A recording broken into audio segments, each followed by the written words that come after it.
So how does it actually affect you, right? I mean, we get every single day, we get a new headline, July 4th, May, whatever, you know. How much does this actually impact your business, I guess, and then more on broader the industry? Do you think we need it?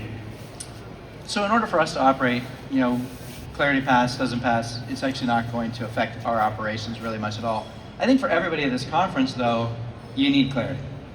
So, you know, we just went public earlier this year, and part of that public company IPO roadshow process is you meet with tons and tons of investors.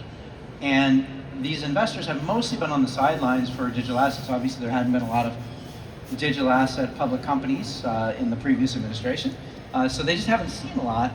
And they're all asking, like, you must be really excited about Clarity. And I was a little surprised by that, but the answer is pretty, or the reason why they're thinking that way is pretty simple. They see this as the legislative stamp of approval for our asset class. And they feel like it must not be ready to go until that's there. And I think this is a pretty common understanding. For those that haven't been living and breathing digital assets for the last 12 years, you know, they're new to this and they've seen a lot of negative news.